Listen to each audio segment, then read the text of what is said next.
Counselor, your next witness is? Dr. McDougal.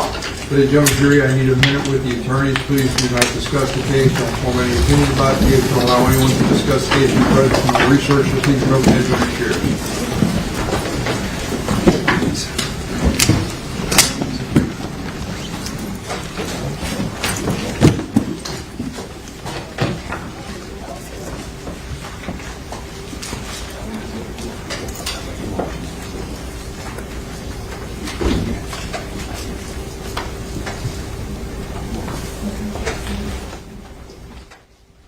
Let the record reflect the jury stepped out. Counsel remain along with the defendant. Can you bring Dr. McDougal in, please? Before you turn around, there's been no legal ID, so I don't understand how she can testify other than identify by a case number. So the court knows. So I would be objecting to her referring to any of the individuals other than the case number. And that's something no legal ID. And so, Your Honor, this was the same issue we talked about previously. The state would disagree with that the images have been shown of the victims that would identify them, and that has been established by other evidence. In fact, Detective Polo just identified the victims during his testimony. Anthony Williams and Christopher Thomas. There was no objection to that, and he was able to make that identification. Thank you. Anything else? No, Your Honor. Just bring the doctor in. Sure.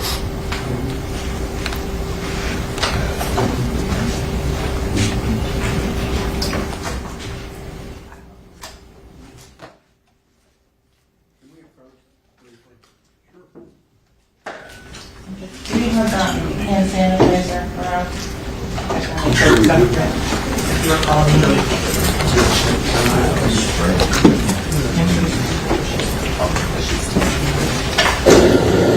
Doctor, come on up. How are you?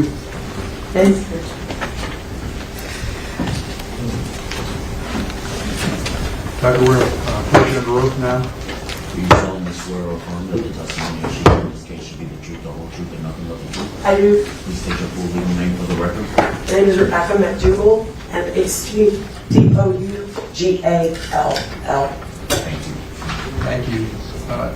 Doctor, we're outside the presence of the jury, but the defendant is present along with his attorney and the assistant state attorneys. And what we're trying to find out is there's an objection to some photographs that the state intends to use at the time of trial. What I'm trying to find out is whether or not the photographs that are in question basically do need to illustrate or explain your testimony, and whether or not there are duplicates in there that you may not need, and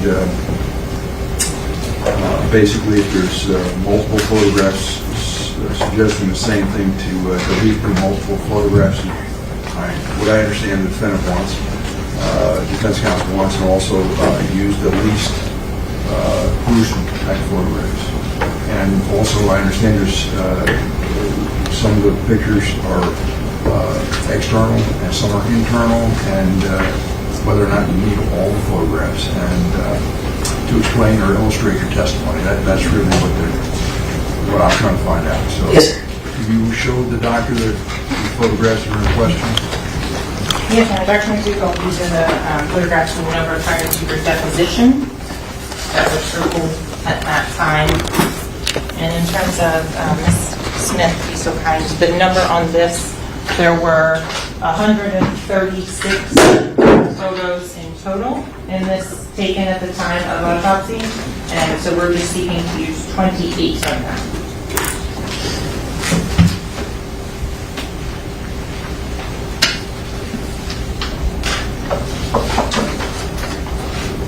And those 28 photographs have been identified, and that's what the doctor is looking at now? Yes, Your Honor. I'm looking at the circles first, Your Honor, and then I'll look.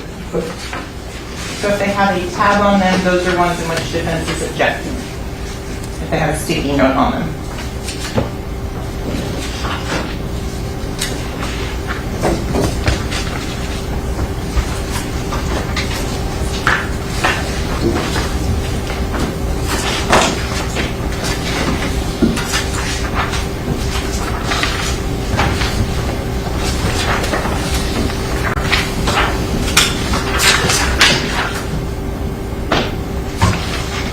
Your Honor, while the doctor's reviewing those, I have a case order provided to defense.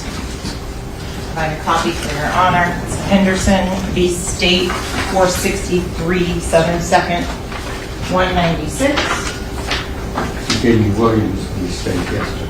Yes, so I provided Henderson to Mr. Howard, you had left earlier. And so specifically on there it says, those whose work products are murdered human beings should expect to be confronted by photographs of their accomplishments.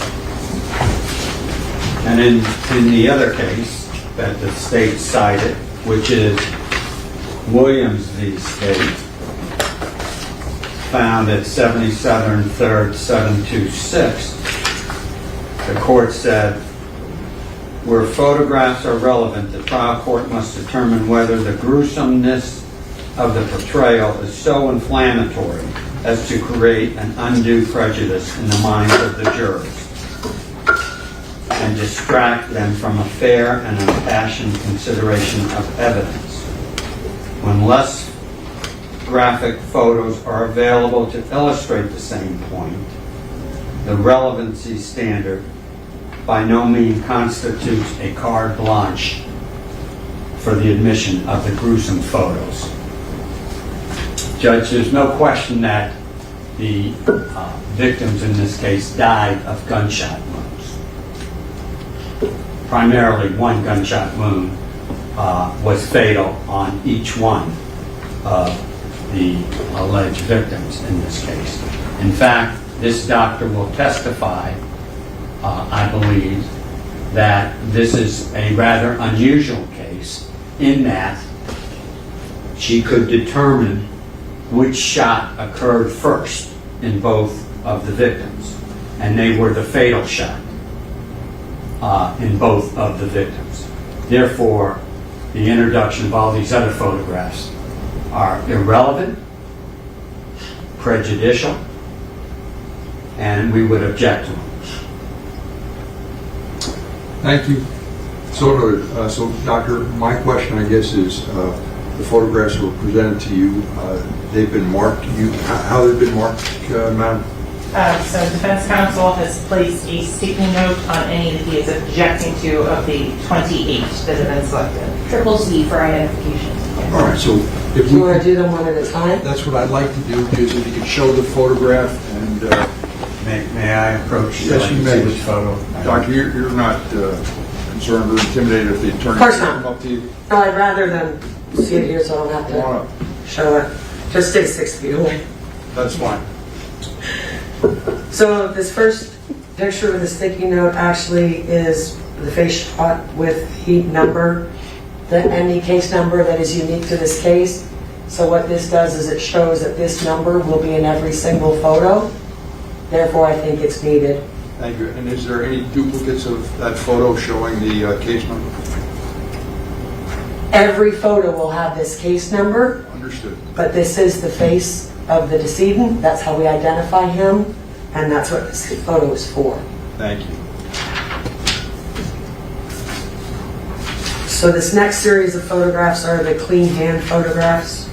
We take these photographs to document whether there are any injuries to the hands. You know, were they in a scuffle? Is there any hemorrhaging, contusions?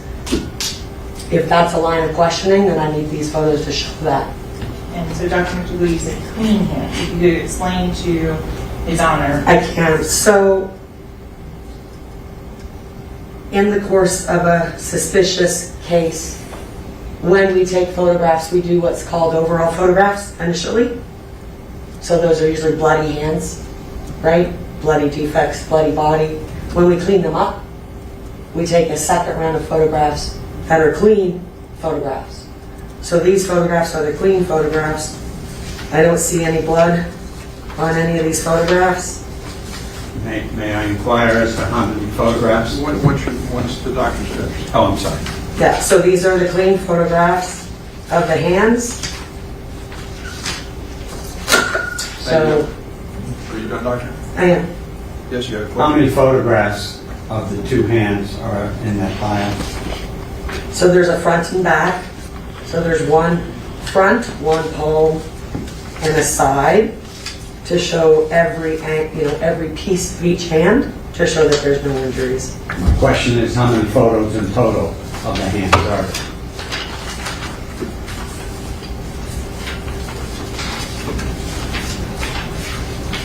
So there are 6 photographs, one of the palmar surface of each hand, one of the other surface of each hand, and one of the side of each hand. And there's no injuries on the hands. That's correct. We would object that it's duplicitous and it has no relevance. Thank you. That objection is noted, it's overruled.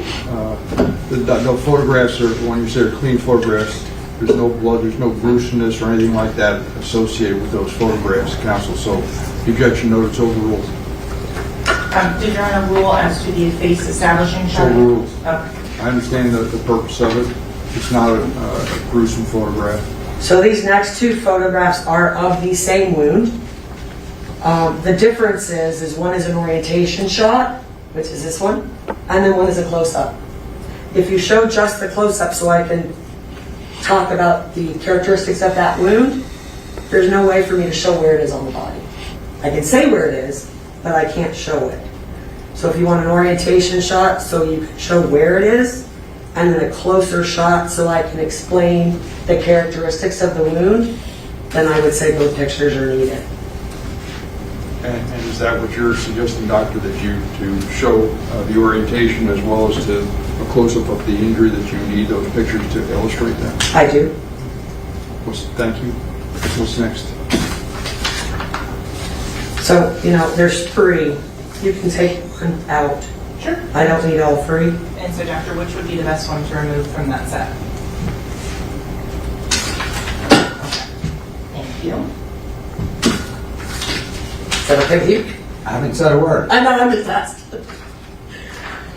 So, My understanding, those aren't objected to. There's no sticker on it, correct? Am I correct, counsel? There's a sticker on one in her left hand, I believe. so I would argue you can take one of these out because both of them I can see. We see the ear on the left-hand side, so You're telling me you don't need both? I don't need, no sir, So just eliminate one.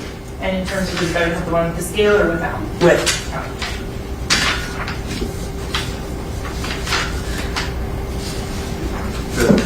No sticker.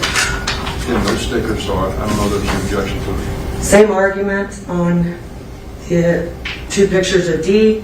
One is an orientation shot, so it shows you where on the body this exit wound is. The second is a close-up, so you can describe the characteristics of the wound. And are you telling me, doctor, that you need both photographs to illustrate or explain your testimony? I would prefer both because you can tell in the close-up that this looks like a laceration, which is consistent with an exit wound. I can explain it from this one, but you can't really see it. Thank you. Is the court allowing both of those photographs in? She's saying she needs to explain the testimony, yes. That's the way I understand it. I believe she said she could explain it on either one of the photographs. I can explain that it's a laceration on each one in order for everyone involved to be able to see why it's a laceration instead of, yeah, that's a laceration over there. I think they're needed. Thank you. Objection notes overruled. Again, these photographs show depict an injury externally. It's not an internal. I don't know that they're so gruesome as to inflame the jury, something along these lines. I did, so the court knows, put a sticker on all of the internal injuries, I believe, you're looking at right now. Correct, Doctor? Yes, sir. And I'm standing at a distance from you because you were not in that 10-day grace period. I'm not. So I'm going to move a little further away. That's fine. So, normally, Judge, I would say that internal photographs are not needed. The reason that these photographs are important in this particular case is that the first shot, which was to the back of the neck, when you look at the undersurface of the skin around that injury, there's hemorrhage, which means I can tell you that he was alive when that shot was fired.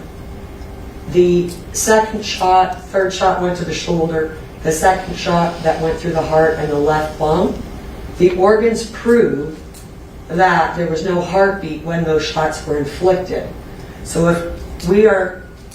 if anybody is trying to say that one shot came, he was alive when that shot was shot, and the other two were after he passed away sometime later, the only way to show that with the photos is to show you that in the lung, in the heart, where the projectile from the shoulder was retrieved, that there's absolutely no hemorrhage around any of those organs or wounds. Can you do it with just the lung picture? Do you need every single one of them? I mean, the heart, absolutely no hemorrhage. Your heart's got all the blood's right there. If you're alive and it's beating, it's going to bleed. So, I'm sorry, may I, Your Honor? Sure, I'm trying to understand, Doctor, whether or not you need these pictures to illustrate the testimony and whether you need all of them. Because if I want to show you that there's hemorrhage here, and he was alive and that's why there's hemorrhage, and there's nothing on this lung, so he's dead when that shot's fired, then I need these photographs. Can we parse it down to half of them? I mean, if you want to show that there's no hemorrhage in the heart, the pathway of that bullet is the same projectile, you could show one. So would be removing perhaps the lung photo? I think the lung is probably the best photo of all of them because there's no hemorrhage there. I think you need the one that shows that there was a beating heart when the bullet went through the head, and at least one, I don't argue, right? I would suggest, whatever the right word is, this photograph is the projectile from the right back. No hemorrhage around it where we get it out. So that's the third shot. So one of these and one of the second shot and one of the first shot to show the difference in this is a beating heart, these are not. If that's something that needs to be shown with photographs. And how I came to that conclusion. I'm done. We are not contesting that the first shot was the fatal shot. The other two shots, which he is referring to, are from the internal examination to verify that. We're not contesting that at all. Those are very gruesome photographs, have nothing to do with, because the victim in this group is dead already. So unless we're contesting that, there's no reason other than to prejudice this jury of the gruesomeness of this autopsy. So, Doctor, going back to those photographs, to illustrate or explain your testimony, my question is, all of these photographs, these are the photographs that I look at that are somewhat gruesome. I agree. And so my thought is, if there's a way you can pare down those photographs, show what you're trying to get across, which shot was the fatal shot and how to establish that. I don't have a problem with that. In fact, I'd appreciate that. But my thought is, really, you're the witness. You know what you need to explain your testimony. And so I need to know that. So, Your Honor, it's not about which shot is the fatal shot. I mean, we have people shot 20 times, whatever, all the time. If it is, all at the same time, around the same time, within, a minute, 2 minutes, 5 minutes, every single one of those gunshot wounds is going to have hemorrhage. Okay? So it's not that he's shot in the head, his heart stops immediately, and, the other two shots come within seconds, and those have no hemorrhage. I can't tell you what the time frame is between the head shot and the other shots, but it's a significant amount of time so that he's passed away, there's no circulation, then these shots come. So it's not 10 shots, the first shot was to the head, so it killed him, and the other 9 were a minute later, and none of those have hemorrhage. So that's why this is unique, in that we can say which the first shot is. So I think you can take some of these out, but if the line of questioning is going to be, and I don't know what it is, right? But if it's going to be, was it, seconds later that the second, third shot came, or was it minutes later? you have to be able to show that there's no hemorrhage. Can I ask a question, Doctor, regarding those photographs of the internal photographs? Correct, they're all internal? Yes, sir. And any of those are duplications? They're not duplications in pictures, but I can show it with less photographs because it's the same wound path. That's fine, so if you can show it with and explain it with less photographs, that's what I would appreciate. May I inquire one other question, Your Honor? Sure. You can't tell if it was seconds or minutes later, correct? It's not seconds How do you know that? because I've done hundreds of gunshot wound cases where they're shot multiple times and they all have hemorrhage. In those cases, you had not been able to determine which is the first shot, second shot, and third shot, correct? That's correct. Okay, so in other words, this is an unusual case wherein you can tell what the first shot is, and in fact, I think you testified this is like 1 in a million. Let's say 3. I think I've had 3 Okay. in 12, 13 years Okay. where I can tell which shot came first because the dramatic difference in the characteristics of the first gunshot wound and the second and third. It's not seconds. Okay, it's some time, but I can't tell you what that time is. It could be 10 seconds, it It's could not be 5 seconds. minutes, Could be 5 minutes, could be 30 minutes. and it also could be less than a minute. I don't know that I say less than a minute. And what are you basing that on? Excuse me, counsel. I assume you deposed her a long time ago. You deposed this witness, correct? Yes. All right, so we're talking about photographs, not about the other issue. My job here is to determine whether photographs are too gruesome, and my thought is that these photographs, the internal ones, are and do have some qualities that one would say is gruesome. However, we're trying to limit those, but I don't think it's so prejudicial or so gruesome as to create any type of prejudice in the mind of the jury. Their autopsy photographs trying to explain the mode of death. So in any event, doctor, if you could, are you satisfied which ones you need to for your testimony and which ones you can eliminate?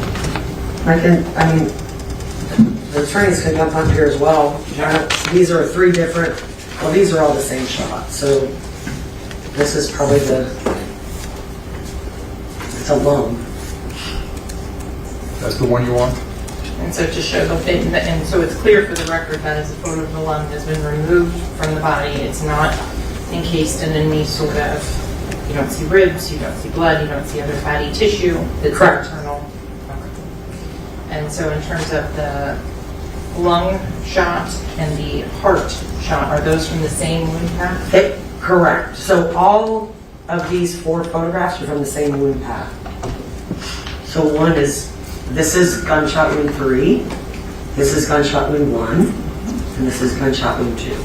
Okay, so you would be fine with taking out these 3. The Correct. photo of the heart with the trajectory run through it, the photo of the ribs post removal of the sternum, and the photo of the lungs still in place in the body. That's the heart. Correct. Yep. That's why you're the doctor. It might be all, actually it's the heart and lung. Okay. So those 3 would take out. Okay. And you would just need the other 3 to explain the differences. Correct. All right, so those photographs that the doctor's handing to you that have been excluded, how many in number are there? They've been excluded. 1, 2,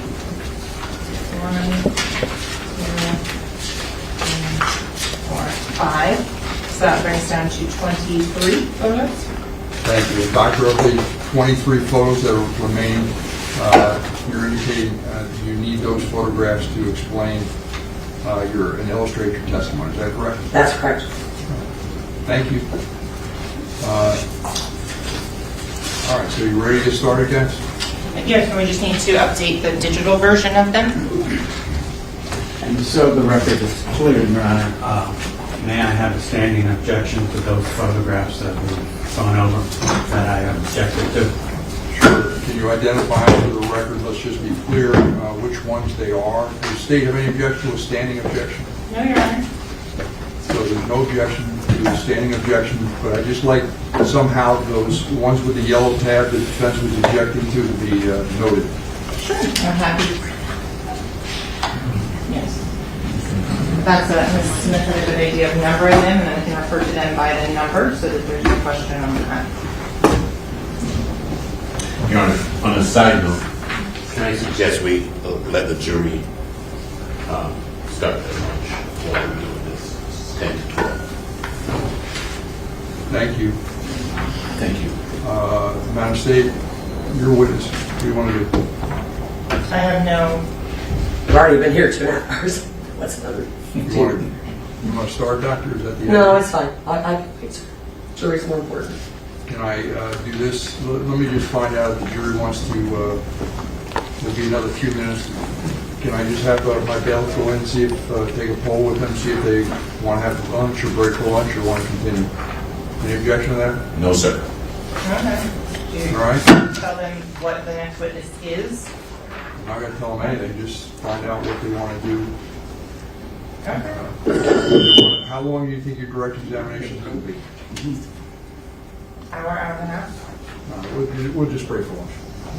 All right, we'll just break for lunch. All right, so any objection if Gary just lets the jury break for lunch? No, Your Honor. No, Your Honor. All right, so Gary, just tell him not to, we'll see him back at, say, it's now 12, 10 to 12, say 1:15, all right? See everybody back at 1:15. Anything else to discuss, counsel? Mr.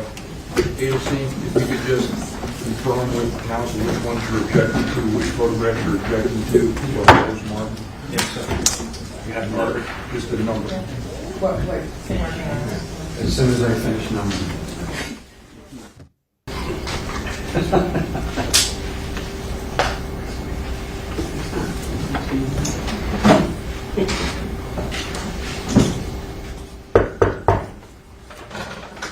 Jury entering.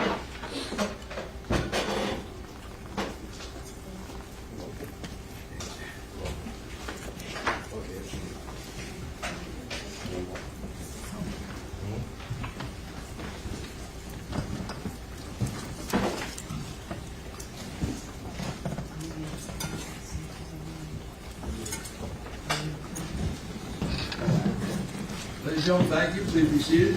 Let the record reflect the presence of the defendant, his counsel, the assistant state attorneys, ladies and gentlemen of the jury.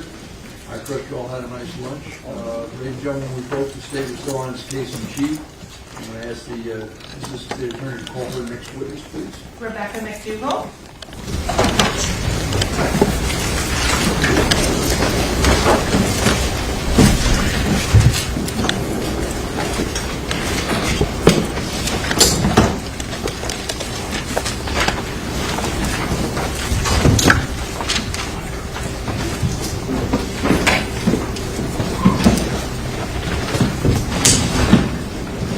Good afternoon. Good afternoon. Can you raise your right hand and be sworn? Do you solemnly swear or affirm the testimony you give in this case should be the truth, the whole truth, and nothing but the truth? I do. Please state your full legal name for the record. My name is Rebecca McDougal, McDougal.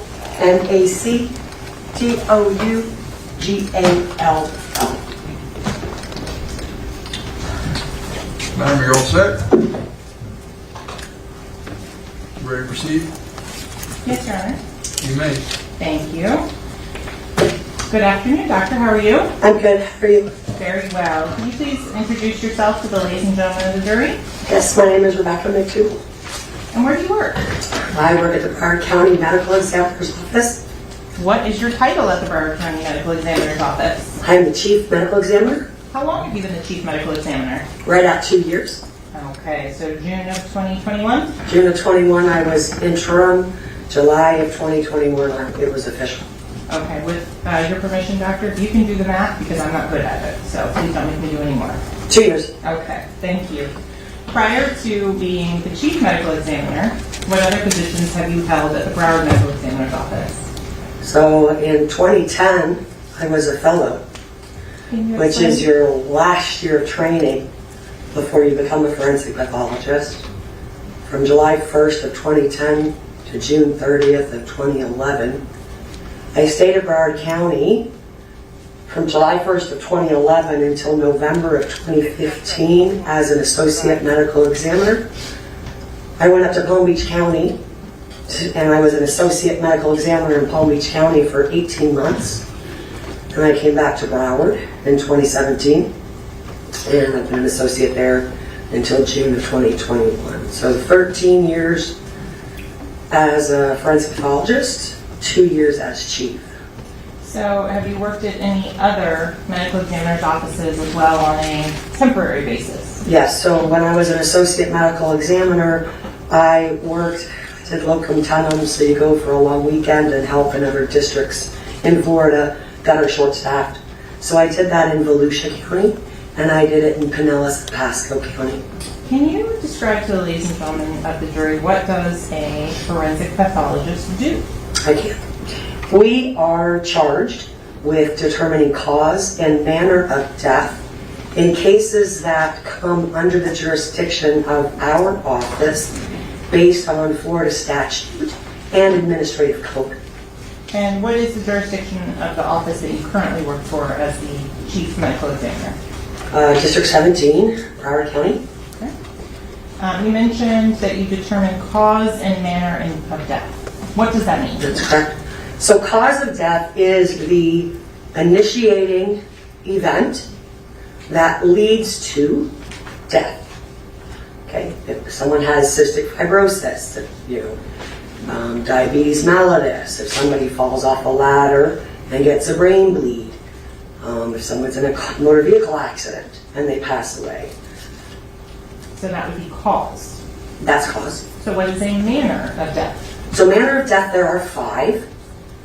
Okay, there's natural, cystic fibrosis, diabetes, heart disease, accident, you fall off that ladder and you get a brain bleed, motor vehicle, collision, suicide, which is when a person takes their own life, so at their own hands, homicide, which to the forensic pathologist is death at the hands of another. And sometimes, no matter how many medical records we review, how many tests we do at the autopsy, we do not have a clear cause or manner of death. And in those cases, they're best classified as undetermined. And in terms of how do you do that, determining cause and manner of death? You do an autopsy. Could you define that for the jury? I can. So, means to look within. So it's an examination after somebody passes away to determine what caused their death. So you examine all the organs, any injuries they might have, medical records if they're available, if they're needed. We can do toxicology testing, we can do microbiology testing, so cultures, viral, bacterial. Sometimes we do genetics. Just depends on the circumstances surrounding the death, decides which path we take on what tests need to be done at the time of the autopsy. Okay, so Dr. tell us a little bit about what training and education you had to become the chief medical examiner for Broward County. So I did my undergraduate degree in biology at the University of Texas. I went to medical school, which is another 4 years, at the Health Science Center in Houston, Texas. That was also University of Texas. I did a 4-year anatomic and clinical pathology residency at Texas Tech University in Lubbock, Texas, and then finished it with my 1-year fellowship in Broward County. And in terms of exposure to cadavers or dead bodies during your medical school years, how often do you deal with that? So the first 18 weeks of medical school is gross anatomy. So back when I was there, we still worked with cadavers. So we had 4 people on one body that we did all of our own dissections. Okay, you also talked about your 4 years in anatomic and clinical residency. Correct. And what would you do during that? Well, for that you do everything, right? In Lubbock, we were lucky that I actually got to do 6 months of forensics. So I got to spend 6 months at the medical examiner's office in Lubbock. But we also learn clinical pathology, which is how the labs work, blood banking, hematology, all of the clinical chemistry. And then anatomic pathology is basically the study of disease and in a hospital setting. So any appendix, any uterus, any prostate, any cancer, all come to you in the pathology lab at the hospital, and you then diagnose and stage the cancers or the appendicitis or fallopian tubes. Anything that comes out of an operating room travels through the pathology department at that hospital. And did you work as a pathology assistant as well? I did. And what did that entail? So during my residency, so it's called grossing in pathology specimens at the private hospital in Lubbock. Do you teach in the areas of forensic pathology? We do. And what have you taught in? So we have public defender attorneys, we have state attorneys, we have private attorneys, law enforcement, medical students, EMTs, nurses, nurse practitioners, all will come through our office. For COVID they didn't, but we're starting that up again. So they can learn about disease, the natural disease process, and also, autopsies. Do you participate in any boards or panels such as the Child Death Review in Broward County? I do. I do the Child Death Review, which meets once a month, and we talk about children that have died in Broward County. I do the Opioid Death Review once a month, where we talk about the drug overdoses that are occurring in Broward County. I do 3 separate trauma meetings. Broward County has 3 trauma hospitals. Once a month they have their separate hospital meeting, and then a 4th meeting once a month with everybody together to talk about trauma cases and people that passed away in Broward County due to trauma. So in terms of the amount of time that you spend in the morgue actually doing autopsies now, what percentage of your daily work is that? So I work every holiday so that my docs can have long weekends and holidays, and then if we're especially busy in the morgue, I will pop in and do a case or 2. Okay, so prior to becoming the chief medical examiner, what percentage of your work was actually performing autopsies? We work 23 days a month. We're usually on service 6 days a month. Where we do probably 5 autopsies every time we're on service, plus whatever external examinations. We don't have to autopsy every person that comes to the medical examiner's office. Sometimes they come, especially in the fall and the winter, our snowbirds, usually have a very well documented medical history. But if they die in Broward County without a physician in Broward County as their primary care doctor, then they have to come to our office so somebody can sign their death certificate. If you die in Broward County, your death certificate has to be signed by someone that's licensed to practice medicine in the state of Florida. So if they come from New York with 6 months worth of medicines and their primary care doc's in New York, because that's where they live half the year, then they have to come through our office. We make sure there's no trauma. And then we can review medical records and just do an external examination on those people. So are you a medical doctor? I am. And in what states are you licensed? I am licensed in Florida, Texas, Mississippi, and New Jersey. Are you certified in anatomic pathology? I am. And what year did you obtain that certification? 2013. Okay. Are you certified in forensic pathology? I am. And what year did you obtain that certification? 2014. And what licensing or board issues that certification? The American Board of Pathology. And what do you have to do to show proficiency to obtain that certification? Study really hard and take a really hard test. And then every year, actually now, so you used to have, if you got boarded after 2006, every 10 years you would have to take another board exam. Now a year ago, they decided that we could just answer 15 questions every 3 months. And as long as we maintained a certain percentage on those questions, then we would not have to take that horrible test again. Okay, so Dr. McDougal, with regards to the number of autopsies that you have performed during your career, where are you at currently? Over 3,000. Have you had the opportunity to come to court before to testify as an expert in the area of forensic pathology? I have How many times? over 100. And what jurisdictions? Palm Beach County and Broward County. Your Honor, at this time I would tender to counsel for Fort Lauderdale in the area of expertise. I have no questions. Proceed, counsel. Thank you. Thank you. Okay, so you mentioned earlier that there's a definition as to homicide for a forensic pathologist. That's correct. Does that mean murder? Death at the hands of another, to me. That's how it means. Okay. Did you have an opportunity to become involved in an investigation under the Broward Medical Examiner's Office, case number 2018-3118? I did. What was your involvement? So I was the medical examiner on service that day.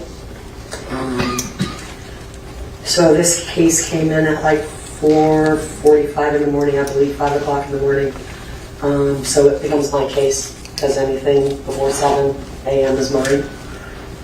There was a double homicide. Broward County Medical Examiner's Office has a fellowship program. I was one of the fellows.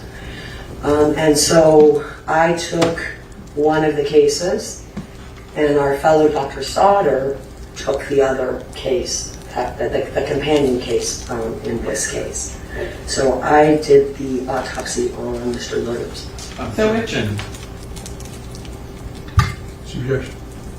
Identity. Thank you. Objection, I'll go, we'll proceed. Okay, so you said you performed the autopsy on an individual who later became known to you as Anthony Williams. That's correct. So you talked about the fellowship and that you said it was the last year of training. That's correct. In terms of what is your role in supervising the fellow? So there are 5 associate medical examiners in my office and 1 deputy chief medical examiner. So when the fellow is on service with you, it is your responsibility to be there. July and August, you're real close, right? Because they're just starting. They've done probably 50 autopsies in their residency. So the first month or 2, you're right there by them. But as they graduate and show you that they're competent, that they know what they're doing, then they will do their autopsies and come to you if they have any questions. You're also responsible for reviewing their report before it's signed out. Okay. So in this case, with regards to the autopsy of Anthony Williams, were there photographs that were taken? There were. Would those photographs help explain and illustrate to the ladies and gentlemen of the jury the process and how that is undertaken? They would. Okay. So you're showing what's been previously shown to defense counsel as marked as states ZZZ for identification purposes only. Dr. McDougal, did you have an opportunity to look through those photos? I did. Coming into court? I did. Do they fairly and accurately depict the autopsy of one Anthony Williams on October 26th of 2018? They do. Do they reflect the Broward County Medical Examiner's Office case number that was assigned? They do. Here at this time, the state would request to move state ZZZ in as state 73. Any objection not previously raised? Not previously raised, no. Any objection voted, they'll be introduced. Go move. Now, they're composite 23 photos and 1 USB. Case ZZZ wants state 72. I'm sorry, what number? 72. Thank you.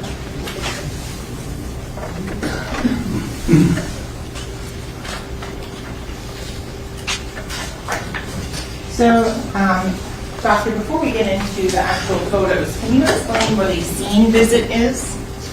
I can. So the medical examiner by statute and administrative code has jurisdiction over a body. Okay, so when a decedent passes away on the scene, the medical examiner or the investigator will go to that scene. These individuals were transported to the hospital. They died at the hospital. So therefore, at the time of the examination, there was no scene to visit. Okay. So I'm going to go forward, and how do you receive the body of Mr. Williams? So when the body leaves the hospital, It actually, the 2 zippers on the bag get a seal put through them. It comes to our office, and this was actually the same morning, so this individual came straight into our office, and then probably within an hour or 2 was ready to be examined. So the bag is sealed at the hospital, comes to our office. The very first photograph we take is a photograph of that seal, so we can show that it's still intact, and it must be broken by the medical examiner on duty. Oh. And did you receive it from the body of Mr. Williams in this way? I did. Okay. What in the picture that we're looking at, which is, I believe, photo number 2, is numbered for the purposes of the record. What does this picture show? So this is one end of the body bag with the 2 zippers in place with the red seal between it, still intact. That case number 183118. So that is the 3,118th case for the medical examiner in the year 2018. That is a unique identifying number for this case and will be in every photograph that is taken for this examination. For the purposes of orientation, Yes. the letter, the top of the A, in almost each photograph, what direction does it point towards? So the letter should point towards the head. Okay, so every photograph that we see, the case number, to look at it properly, the head should be above the number when you're looking at it the right way. So prior to opening the bag, is there a scan or some sort of x-ray that's done? So Broward County is lucky enough to have what's called a Lodox. Okay, it's low radiation full body x-ray. So every single case that comes into our office gets both an AP, which is a front to back, and a lateral, which is from the side, x-ray. So we have those. Okay, so you said AP. I know you know what that means, but if you could describe to the ladies and gentlemen of the jury what that means. So anterior, posterior, so the beam of the radiation is going through. So when you look at the body, it's the way you would see a body. Then we do one that's a lateral, where the beam goes through the side of the body, so we get the side. That allows us, especially if we're looking for foreign objects in a body, if I only have a picture front to back, I can tell about where it is front to back, but where is it? Is it right up here, or is it closer to the back of the body? So we have a lateral x-ray that we take, so I can see where in space, in 2D, not as good as 3D, right? But I get a 2D orientation of where that foreign object might be. Okay. In terms of when you're describing your findings, do you do them in anatomical position? Yes, And could you describe what that is to the ladies and gentlemen of the jury? I can. Can I show you? Please, if that would help. Ms. May I stand up? Yes. So anatomic position, where's my water, is with your hands out like this, palmar surface forward, just like this. When you are describing your findings in anatomical position, are you in any way suggesting that was the position the body was in when any injuries or defects were inflicted upon it? I am not. To go back, before we go into the photos of the autopsy itself, could you describe to the ladies and gentlemen of the jury what you do during an autopsy? Sure. So the first thing that the pathologist will do is break that seal. Okay, that seal is broken, the bag is opened, and we take what we call overall photographs. These are photographs that are taken before we do anything to the body, before we move the body, before we clean the body. We take photographs so we can see it as is. Once that is done, then we'll take the body out of the body bag. We will look for any identifying features, so scars, tattoos, defects. We take pictures of the hands as they are. Once we're satisfied with those photographs, then we will clean the body. And once the body is cleaned, then we will take overall photographs again with the body cleaned. Then we will take both an orientation shot and a close-up shot of any defects, scars, or identifying marks. Okay, so after you've done, it sounds like an external examination, is there another part of the autopsy procedure? So then we do the internal examination. Okay, and when you're doing the internal examination, what are you doing? So we're looking for any kind of injury, disease, anything that's abnormal, right? Also want to look at what is normal. So we look at all of the organs, weigh all the organs, and complete our exam. Okay, so I'm going to go back to what was labeled in the photos labeled as photo 1. And so if we can describe what we are looking at here on photo 1. I'm gonna... So this is the AP, or anterior posterior, full body x-ray. That was taken before the bag was opened. So in terms of the different colors and things that we are looking at in this, what do you see that is medically significant? I'm not a radiologist, but what I will tell you is that this is a projectile, and there are projectile fragments in the head. This is dental restorations. In terms of any of the other things on this that are... These are all buttons, I think, from a hospital gown. Okay. So it's just artifact from the clothing that he's wearing. So going on to the next photo here. I'm just going to zoom in just a little bit. What is this picture showing? So this is one of our overall photographs that we take once the body has been cleaned. What you can see in this photograph is what later becomes known as an entrance gunshot wound, a defect, a circular defect to the middle of the chest. Okay. And that was for the purposes of what we were looking at in the photographs number 3. Okay. Going on to photo number 4. What is the purpose of this photograph? So this is what we call it's called a headshot. It's our identification shot. It's a picture of the decedent's face, also with the number. So this 18-3118, this is the big number. You saw it, the smaller one in the picture of body bag. That's the unique identifying number for this case that came through our office. In terms of the way that you label or determine gunshots or entrances or exits, is there a specific pattern you follow? Every pathologist does it differently. I like to start at the top of the head and go down, and then we turn them over on their back, and then we start at the top of the head again and go down. Okay. So it's an arbitrary system dependent on the pathologist on how they want to organize the number of defects that they have in their case. Are you assigning a specific order based on the labels that you use? I'm not. Okay. Head to toe. Going on to the next photo, what are we looking at here? So these are the pictures of the hands cleaned up. We take dirty pictures of the hands, and then we take clean pictures of the hands. We document the hands to look to see if there's any evidence of any kind of injuries. Are there any bruises? Are there any scrapes? Are there any cuts? And did you document any scrapes, injuries, or bruises on this left hand? There are not.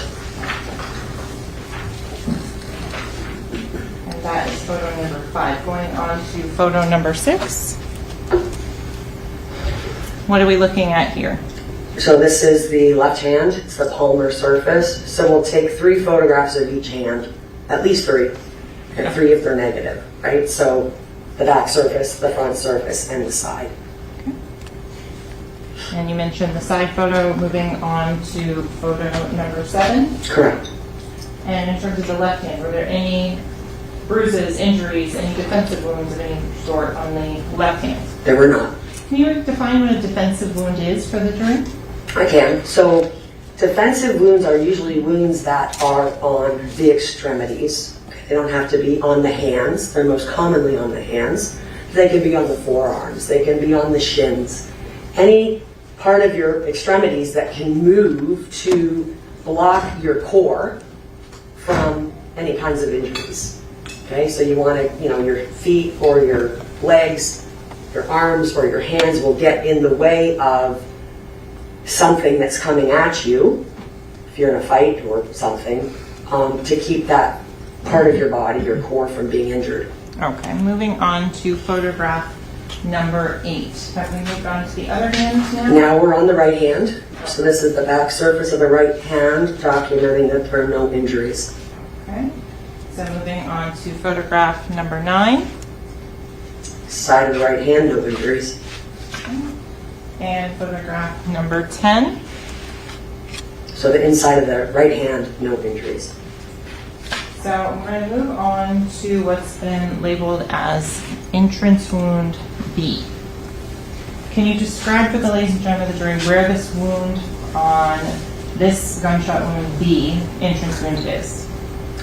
So it's in the middle of the chest. Okay. In terms of, do you document in your report the distance from the top of the head? I do. I don't memorize that. So if I can look at my report. Do you need to refresh your recollection? Ma'am. Please. So that wound is 19¼ inches. Oh no, that's, yeah, below the top of the head. And in terms of the left to right distance, how far is that? It's 1/2 inch right of the anterior midline. And can you define for the ladies and gentlemen of the jury what is a perforating gunshot wound? I can. So for gunshot wounds, for forensic pathologists, there's 2 kinds. There's a penetrating gunshot wound. Goes in, doesn't come out. Penetrates. I recover a projectile. Then there's a perforating gunshot wound. It perforates the body. I have an entrance, and I have an exit, and I don't collect a projectile. And so, Dr. McDougal, so the ladies and gentlemen of the jury have an idea. How many autopsies have you done in which gunshot wounds have been a cause of death? Probably 600 or 700. The gunshot wound that we're looking at right here, is there anything about soot, stippling, or muzzle imprint? So this is, so in forensic pathology, we have 3 different ranges of fire. And for gunshot wounds, we are tasked with trying to determine the range of fire. There is what's called a contact gunshot wound, which means that the muzzle of the gun is up against the target when the gun goes off. In those cases, you have a nice round deposition of soot on the entrance wound. The next is called intermediate. With an intermediate gunshot wound, if you take your target and your gun and you move away from your target, okay, so you're far enough away now that you're not going to leave a nice ring of soot, you're going to get something that's called stipple. Okay, so the gunpowder coming out of the gun will tattoo the skin. You will get a nice pattern, a spray of stipple on the skin. Those are intermediate gunshot wounds. With indeterminate gunshot wounds, that either means that the muzzle of the gun is far enough away from the target that all the gunpowder falls off before the projectile hits the body, or there's something in the way of the skin, between the skin and the weapon, that any evidence of close range firing would be on that clothing. Okay? If you have someone that's shot in the chest, you'd want to look for evidence of close range firing on what they're wearing, because it has to go through that before it hits the body. And that gunpowder is not going to get to the skin because the clothes are in the way. Okay, and so, Doctor, I want to make sure we understand, on intermediate, Yep. on that, do you do any range of fire testing? On clothing, What about on skin or human body? you have to do it, no. You have to do it on clothing. Is any of that your area of expertise where you would recreate that? On the clothing? Yes. No. And on intermediate gunshot wounds, is there a textbook answer for distance? There is a textbook answer. And what would that be? So the textbook answer is 3 inches to 3 feet. In terms of, without having a specific weapon, can you get any more exact than that? The best way to get the distance on a certain person would be to take the exact same gun with the exact same ammunition with a white sheet of paper, right? Until you get far enough away that the distance of your stipple pattern on your paper matches what it was on the skin. If you don't have a pattern, can you do that recreation? Cannot. So continuing on talking about the wound labeled B, how can you tell if that is an entrance versus an exit wound? So entrance wounds classically have something called a rim of abrasion.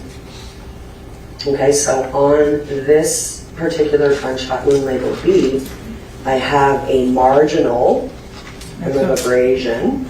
I'm going to go forward now to for B on the I have number. to turn right now. So this is my rim of abrasion right here. That's photo 12 for the record.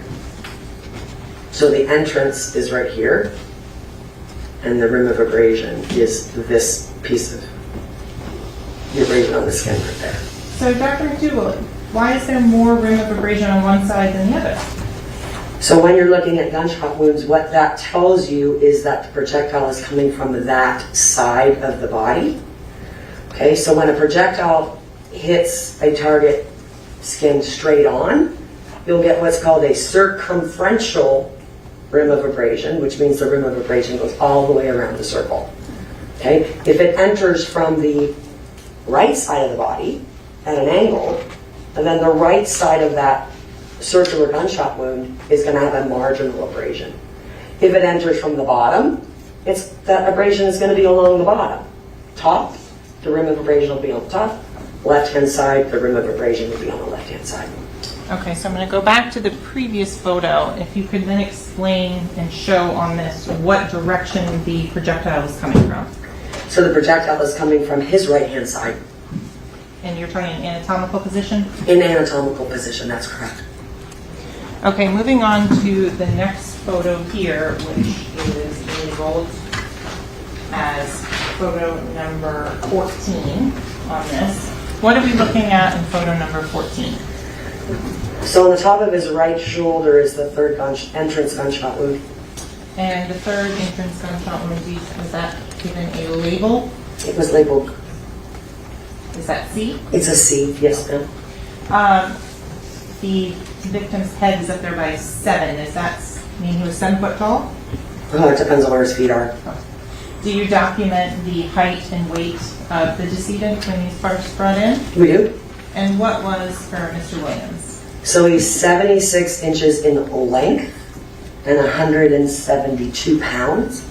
And can you convert that 76 inches to feet, please? I can, it's 6 feet 4 inches in length. Okay. In terms of the photo that we're looking at here,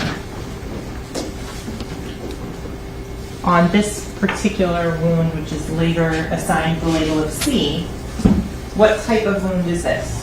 Penetrating or perforating? So this is a penetrating, so it has an entrance wound, no exit. And so and it's also an entrance wound. Going on to what's labeled as A.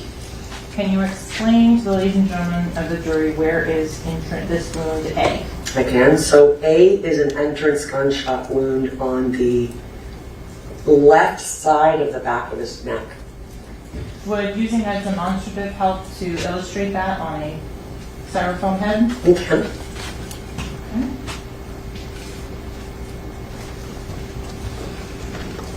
Showing capsule that's been labeled as 18 For demonstrative.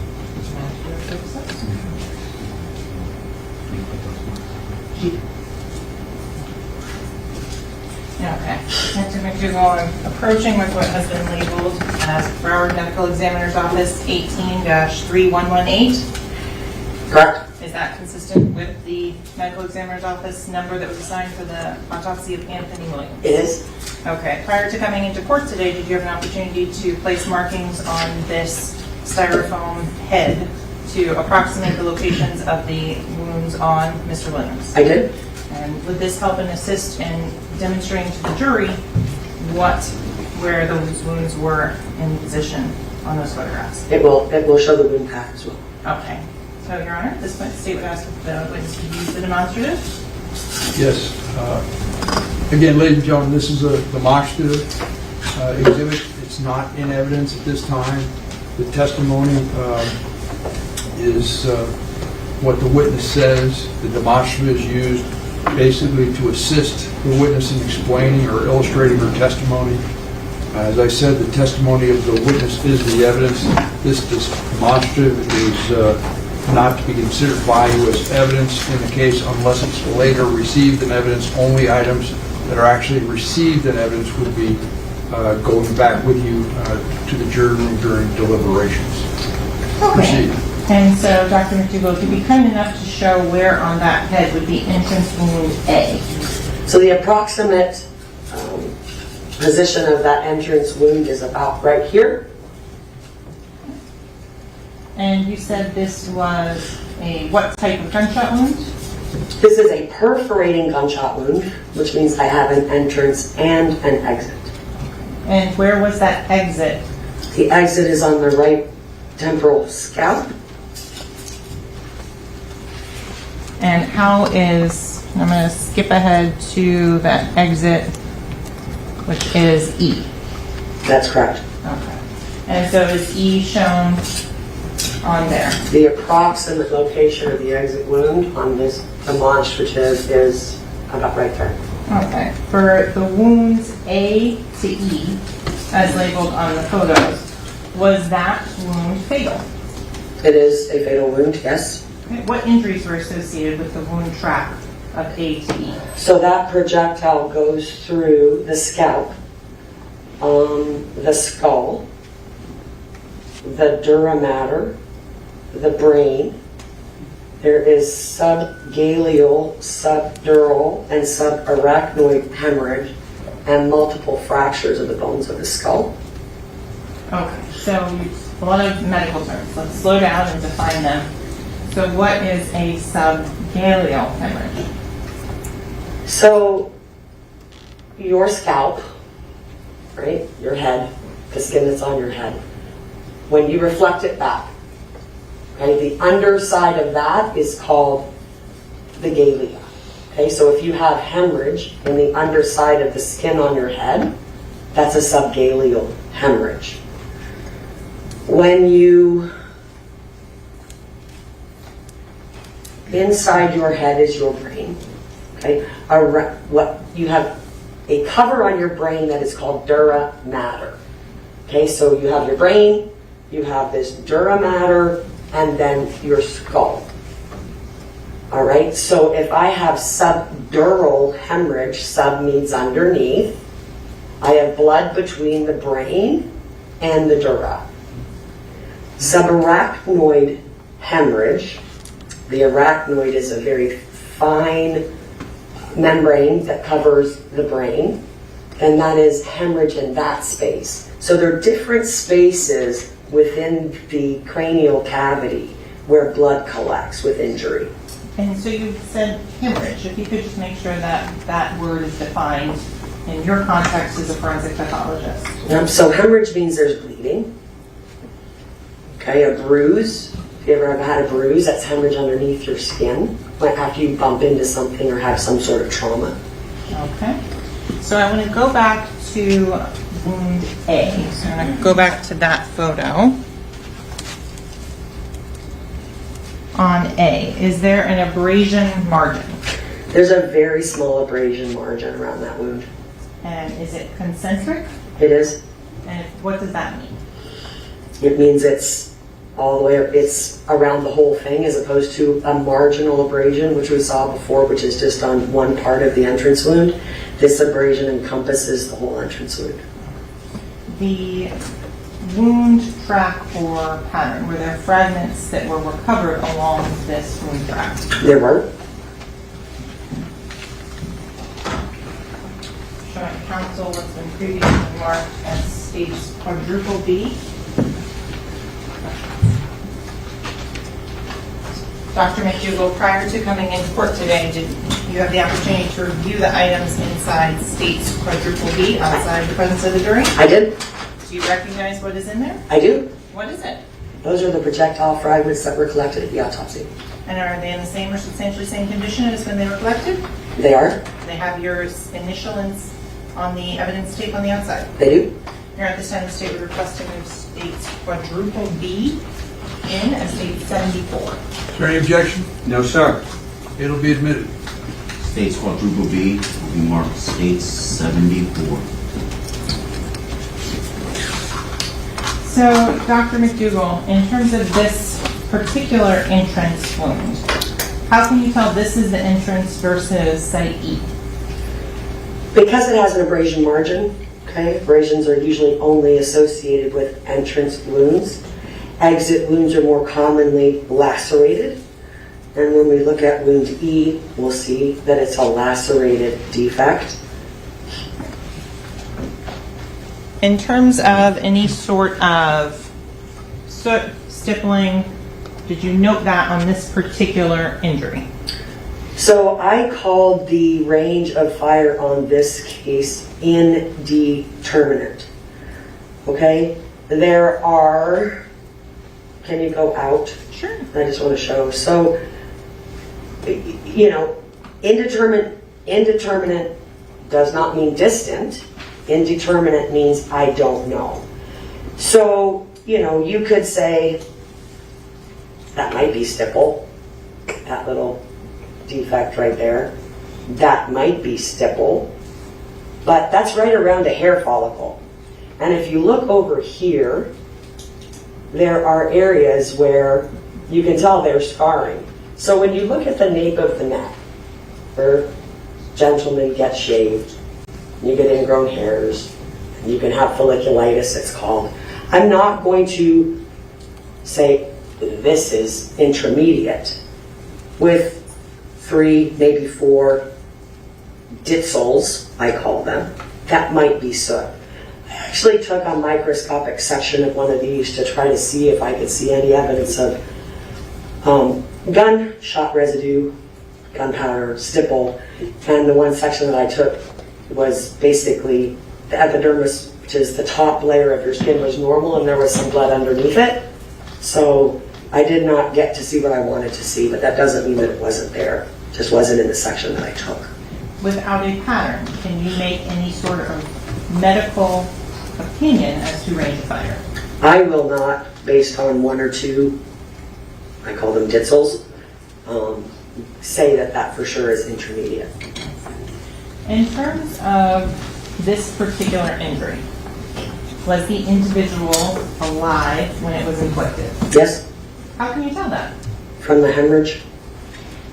Is there any sort of other things that would help and assist you in demonstrating the difference between hemorrhage and not?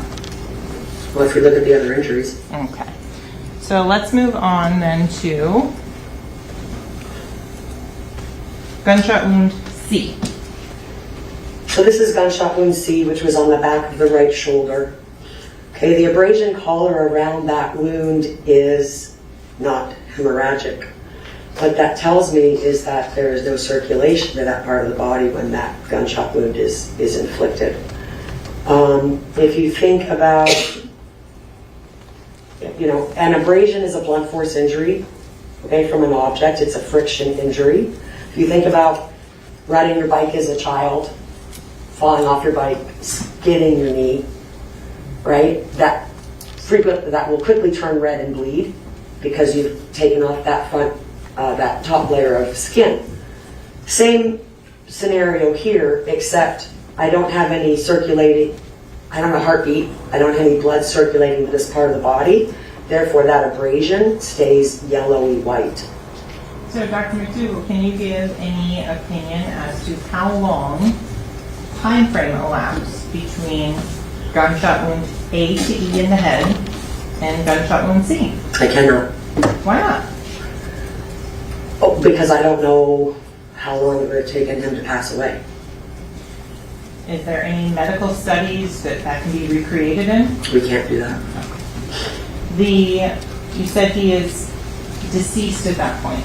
Correct. Can you give the ladies and gentlemen of the jury an example of what you would see if they were inflicted within seconds of each other? Well, I can tell you of the hundreds of gunshot wound cases, not even, I just had a stab wound case, but in the hundreds of cases that I've done, the thousands of cases that I've done, there are only 3 where I can tell you the order in which the shots occurred, because some were before the person passed away and some were after. You know, I've had hundreds of gunshot wound cases where they're shot 15, 20, 25 times, and every single gunshot has hemorrhage. So, are they within seconds? No. But I can't tell you, is it, 5 minutes? Is it 30 minutes? There's no way for me to tell you what the time frame between gunshot wound A to E is from when B and C were inflicted. Moving on to D. What about this particular mark tells you that this is an exit wound? So D is an exit wound. It's lacerated, okay, because you have a blunt force object, the projectile, traveling at a very high, traveling at a rate of speed and with enough energy to perforate the skin, and it causes a laceration. And so this is photo number 16 for the record. Can you explain, and I'm going to go forward onto photo number 17 so you can explain what a laceration is and what it looks like. Yeah, so this skin is lacerated. There's no abrasion margin around it, and it's consistent with an exit wound. And in terms of where on the body is D located? So it's right almost underneath the armpit, And on the left-hand side of the back. Going back to picture 16, which direction is the body facing when this photo is taken? It's face down. Okay. Going on to photograph number 20 for the record. What are we looking at here? So this is the left lung. There's a trajectory rod through it showing the pathway of the projectile. What is interesting in this photograph is that there's absolutely no hemorrhage around any of those wounds. Okay, your lungs are very vascular, right? Because your lungs are responsible for taking the oxygen out of the air you breathe and pushing it into your blood, right? In the really small sacs in your lung. So an injury to your lung is going to bleed a lot, okay, if your heart is beating. Okay, there's no hemorrhage in the upper or the lower lobe of the left lung. And so when you say hemorrhage, what would it look like on the photo? What would you be looking for? So there would be, blood would leak out into the area around that lung, and it would not look pink with brown, black staining. It would look red because it's full of blood. And so Dr. McDougal, if you could remind the ladies and gentlemen of the jury, what entrance and exit wound does this correspond with? So this is entrance wound B. That goes to exit wound D. Moving on to what has been admitted as photograph number 18. Can you describe to the ladies and gentlemen of the jury what we're looking at here? I can. So this is the exit wound E. That went with entrance wound A. The back of the neck comes out the right side of the temporal scalp. This is with the scalp reflected forward. So we do an incision across the head behind the ears. We reflect the scalp forward and back. And what this is showing you is this is hemorrhage. Okay, this is blood. This is bleeding. There is a heartbeat.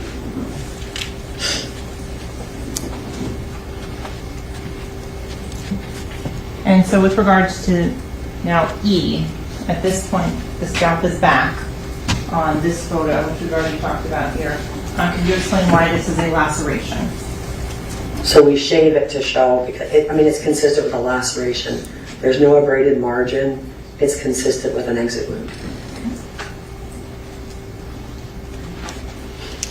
In terms of what has been previously admitted as State 74, is this the projectile fragments, a photo of them that have been introduced into evidence? That's correct.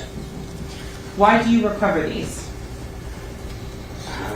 Because, I mean, we usually recover projectiles and fragments so that, you know, turn them over so that crime scene can do whatever gun testing they want to do with the projectiles.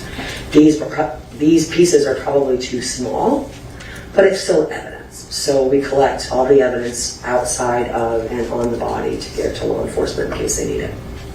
Was there any evidence of medical intervention for Mr. Williams? No.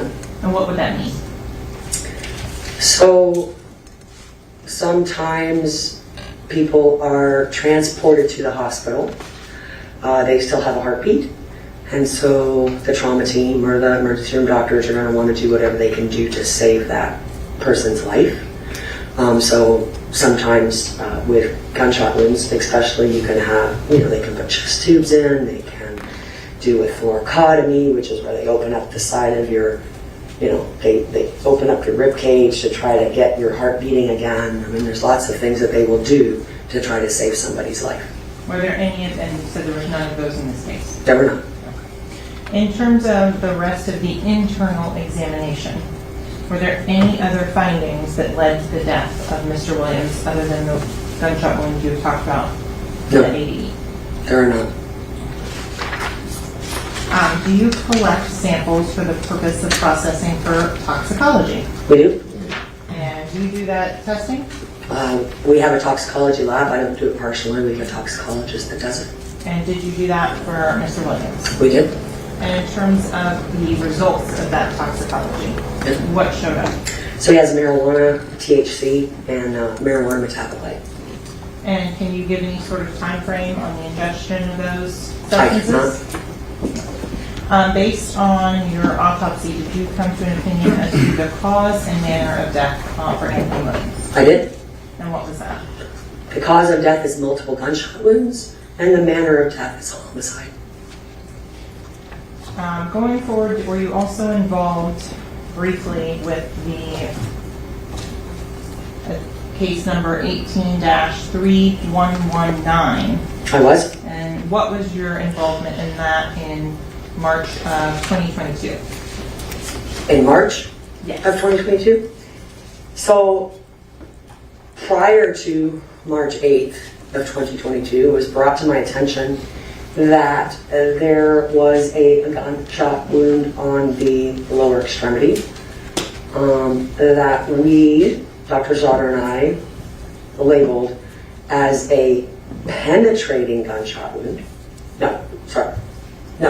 We labeled it as a ballistic injury, okay? Because we had a wound on the outside of the leg.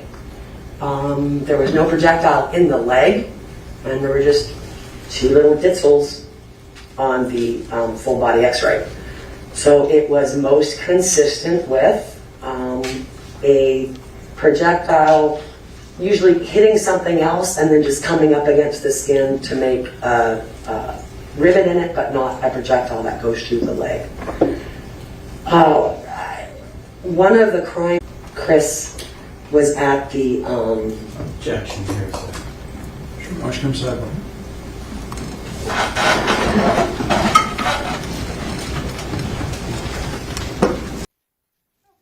You were saying that Detective Christopher Williams brought some photographs to your attention, That's correct. and that is in regards to the other deceased in this case that's under 18-3119. That's correct. And did you perform the autopsy for 18-3119? I did not. Who did? Dr. Slaughter? So I want to go back to 18-3118. We talked about this projectile that was recovered. Did you recover an additional projectile from the body of Anthony Williams? I did. And where was that located at? In the right scapula, or the bone, your shoulder blade, the wing of your back. And in this next photo that we're looking at here, which is number 19, this number, is that where you retrieved that particular projectile? That's correct. So to orient you, Sorry. this is the neck, the back of the neck, the midline of the back. Okay, the entrance wound is right here. And it goes and it gets stopped by all that bone. And if you look at the muscles here, there's no hemorrhage either. And so going on to this photo here, which is number 23, what are we looking at in that particular photo? So that is the projectile that I recovered from the right side of the back. Can I have a moment to consult? Yes.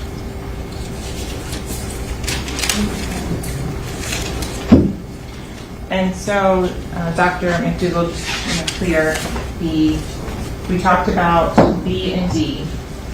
Was the victim, Anthony Williams, dead when the B and D was inflicted to the body?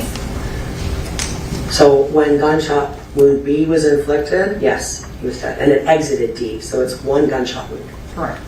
So when wound C was inflicted, was Anthony Williams dead? Yes. Mayor, I don't have any other questions. Should we approach Cyber for a moment? Down your notepad, don't discuss the case, don't form any opinion about the case, don't allow anyone to discuss the case in your presence, and certainly no research. Thank you.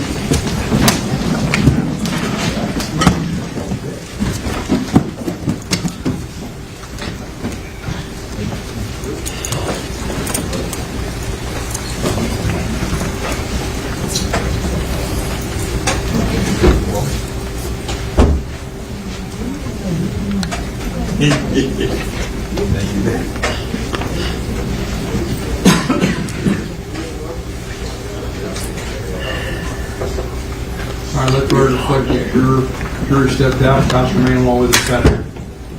So counsel, I did notice that you're fanning yourself and things like that. That's why I was texting to try to see if they get the AC person down here again to lower the temperature.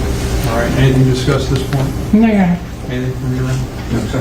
All right, we're in recess. Do you want? Is that right? No, I don't need Hear that. that? Can we arrange for a restroom break, Mr. Demons? Got it.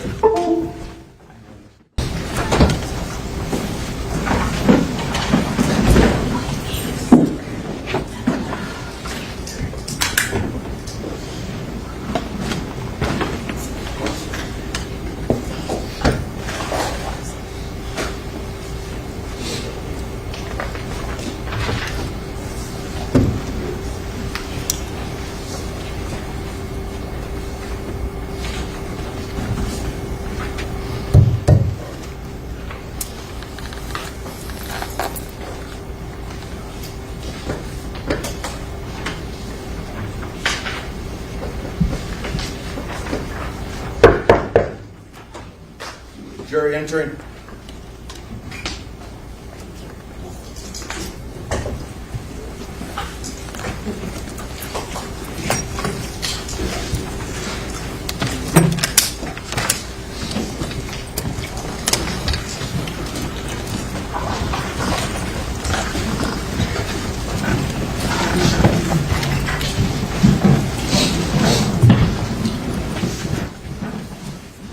Ladies and gentlemen, thank you.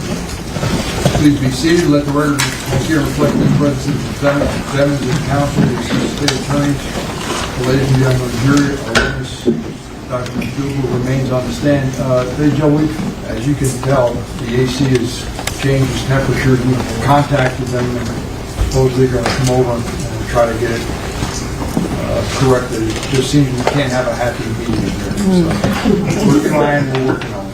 In any event, I think the state completed its direct examination of the doctor. Is that correct? Yes, Your Honor. Every cross-examination? Yes, sir. You may. May I? Doctor, you're wearing that mask following CDC rules because you just got over COVID, correct? That's correct. But you're not carrying that disease, are you? Sir, I'm going to keep my distance that's just in okay. case. Yes, sir. Okay. And you're the reason I went to law school because I can't spell half the words you use. But let me ask you a few questions if I could, Doctor. Sure. You indicated you did the autopsy and the person came into the morgue around 4 or 5 o'clock in the morning? Do you No, recall? it was pronounced at like 4:45 at the hospital. Okay, Don't know what time he came okay. into the office, but the autopsy started at 11:30. 11:30, okay. And you did an external and then an internal examination. That's correct. The external examination revealed that this person was 6'4", Correct? he weighed 172 pounds, Yes, sir. and his hair was 6 inches in length, Correct. braided. Correct. The pictures I saw did not show the braids on his hair that were shown to you. Did you cut his hair? We shave the hair around the wounds. Okay. Did you save the hair so that it could be tested to determine if there was any GSR or gunshot residue on it? We shave the hair so we can see the characteristics of the wound. And what did you do with the hair? Did you bag it so that it could be sent to the lab to be examined to determine if there was any GSR or any projectile fragments on it? I did not. Detective Moretti was present, correct? That's correct.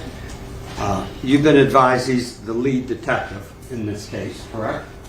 He's the detective that called in the case. That's correct. Okay. And you indicated that the clothes are a rather important factor in determining the range of whoever fired the gun that caused the death. If the entrance wounds are around where there is clothing, they are important to determine range of fire. That's correct. Okay. And you indicated that one of the wounds was in the chest area. Correct. Were you advised at any time that this person was wearing clothes? Yes. Okay. And Moretti didn't bring the clothes to you to look at? So my job's causing manner of death on the body.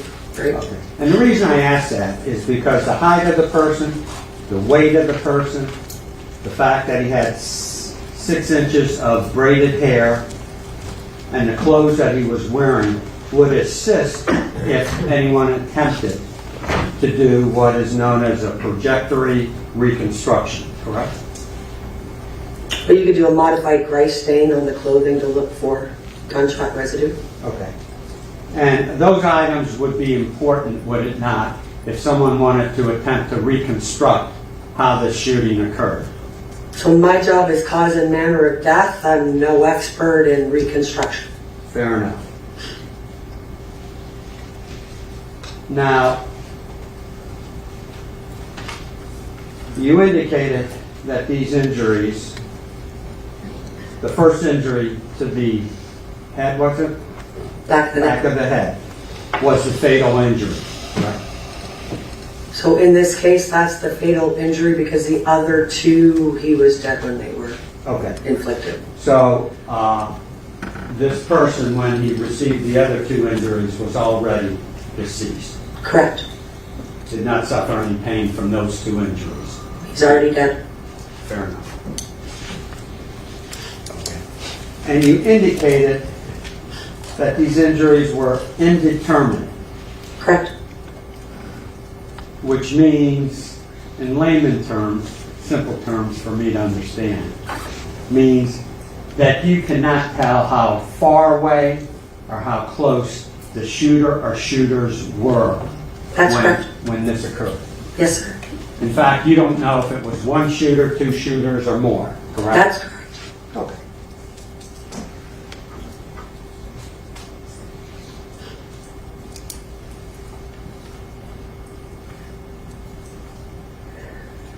Now,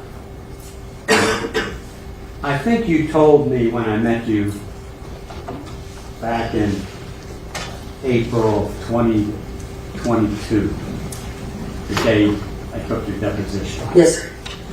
that the scientific way to determine the distance would be, and I think you said it today, take the same gun, correct? Correct.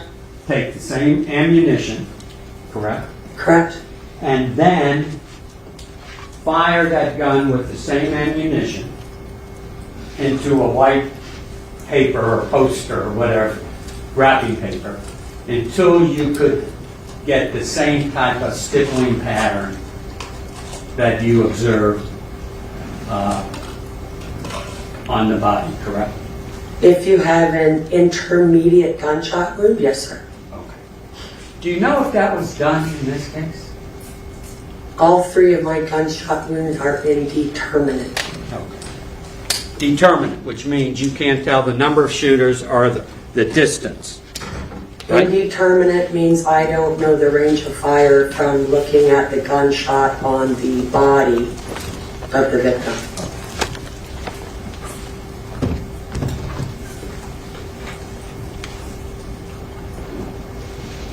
Now, this was a rather unusual case because out of all of the examinations you have done over the years, since you've been a medical examiner and a chief medical examiner, you usually can't tell what shot or what injury occurred first, second, and third. Correct. In this case, you could on both the individual you did the autopsy of and the individual that your fellow medical examiner did, correct? I can tell you the first shot. I don't know the order of the second and third. Okay. And the first shot on both of them were the fatal shots. Because they are already deceased when the other ones are inflicted. Okay. Now, you signed off as the chief medical examiner or the supervisor of Dr. Saunders when she finished her report, correct? I signed off on her report as the associate medical examiner that was overlooking her that day in the morgue. Yes. Okay. I assume before you signed off, you looked at the report, Correct? reviewed the report, Correct. and by signing off, you were basically saying it was correct. So I reviewed not only the report, I reviewed all the pictures that we took of the autopsy. Okay. So you review everything. Okay. And you said it was correct. And That's correct. You signed off as really her supervisor. That's correct. Okay. Now, that was in 18, correct? Go ahead and look. It might be 18, it might be 19, because it was the end of October. So you can tell me. Okay. It was either the end of 18 or the beginning of 19, to the best of your recollection? Correct. I signed mine out on November 27th. I don't recall the date of the report. Over 3 years later, you indicated you were asked to review the autopsy report of Dr. Saunders, correct? I was asked to review photographs that were taken at the hospital of the decedent. Okay. And the person, and that was about 3.5 years later, correct? That was in February of 22, February or March. Okay, and if your autopsy was in 18 and Saunders' report was sometime in 19, that would be part of 19, 20, 21, and 22. That's correct. The way I count. That's So correct. approximately 3 years later. That's correct. And you realize that there's a mistake that not only Dr. Saunders made, but obviously, with all due respect, you made. So there is an exit gunshot wound on the inner thigh that I don't have any picture of at the autopsy. That is photographed at the hospital. Okay. And if I could read what the... Don't read, just tell us. It won't be verbatim then. At the end of every autopsy report that we author, there is a statement that I haven't memorized, but it goes something like this. If any probative something information becomes available, we have the right to amend the report. Of course. And that's exactly what I did. Okay. And in fact, an amended report was made, correct? That's correct. And the person who asked you to review that over approximately 3 years later was not the police department, but the state attorney's office. Isn't that correct? That's correct.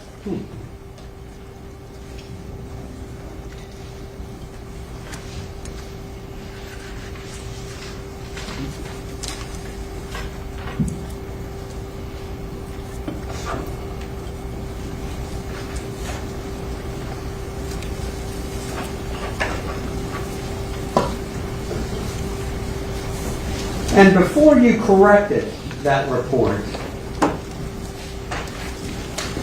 did you make any attempt to exhume the body to verify that injury? I have a photograph of it. I don't have to exhume the body. So the answer would be no. That's correct. Okay.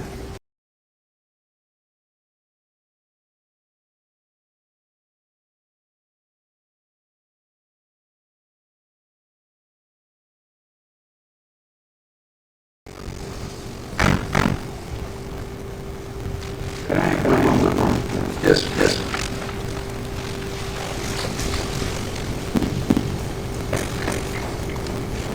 My boss, I didn't know where